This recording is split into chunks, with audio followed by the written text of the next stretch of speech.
Hello everybody, my name is Joseph Baca, and today we are going to be refinishing a old hammer. So not the metal, but we are going to be refinishing the wood. The majority of the time, the things you're going to be refinishing are going to be old, very used, furniture, family, pieces you've had for a long time. The resources that you're going to need are going to be a wood putty. It could be Elmer's. It could be a variety of brands, but Elmer's is the one I really use because it's more durable. You're gonna need a high quality sandpaper. They are rated on a scale of 1 to 10, so you're gonna need a 9 or a 10, and it's a lot finer. It's gonna give you a better sanding, and then you're gonna use a stain. It could be any stain. It really doesn't matter. At the store, they might try to sell you on a smaller varnish, but that stain, it doesn't matter. And I'm going to be using an oak stain today. Alrighty. So first things first, this is going to be the hammer that we are going to be refinishing. You can see that through the use and age of this hammer, which has endured much use, we have cracks and small fractures in the wood that could lead to disaster if it were to break and hurt somebody. So today we are going to be using this sandpaper, which, like I said, is rated at a 9 or a 10, and a little bit stronger sandpaper, which is rated at a 4 or a 5. That is to break off any excess dirt or dust that you want to get off the wood to make it a little bit cleaner.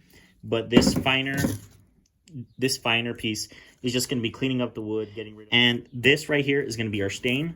Like I said, this is going to be this right here actually is a house and fence stain, which is, like I said, you can use any kind of stain. It really doesn't matter.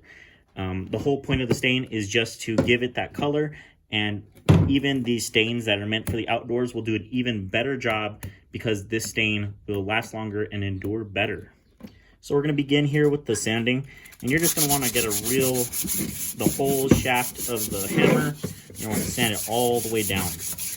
You're going to want to completely get rid of all the splinters, and get rid of any excess dust or dirt, like I said.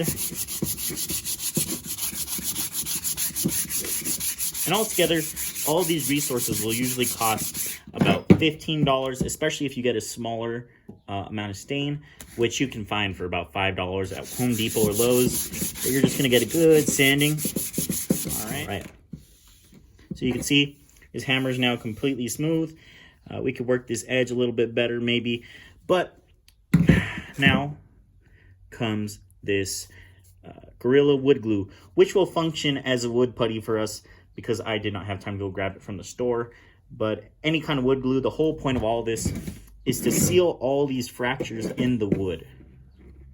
All right, so this next step, we are going to be getting a rag, or you can use any kind of glove to apply the wood putty or wood glue to the actual hammer. So all you're going to be doing is you're going to get a nice glob.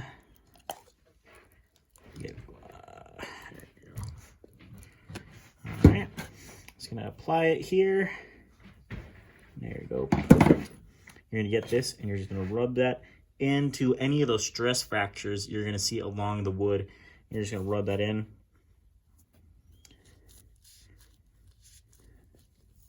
You're just going to try to fill all those holes you possibly can. Like I said, this will act as a wood putty, but you can buy a more specific wood putty made for filling these holes at Home Depot, Lowe's, or Walmart, and it'll come with those specific instructions. So as you can see, we've rubbed in that wood glue into all those little pores. You can see here that we filled these pores and these fractures. Well, we'll go back and get these little holes later. But the point is we're going to let this sit, and then we're going to hit it again with that 10 grade sandpaper, and we're just going to clean it up nice and good, and it'll make all those holes normal, and we're going to hit it with that stain. All right, so you can see that the wood glue has filled all those holes and got them stuck together. Now we are going to get our stain, and we are going to get a rag. It doesn't matter what kind of rag. You can use polycloth, but I just prefer a regular old rag. We're going to dip this into the stain. like so. And you're just gonna rub it into this wood. You're gonna want to do this 2 or 3 times just to get a good stain on this wood.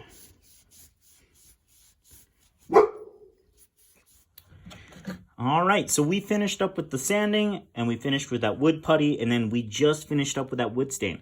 So you'll see that the base of this hammer, the lines have been sealed and all that wood putty has filled all those gaps. So now, after we put the stain, we just wait about 6 to 7 hours for all of this to come together, and it'll look great. However, with some of your bigger projects, it may take longer, which would make sense, you know, with it being a bigger project. Thank you very much.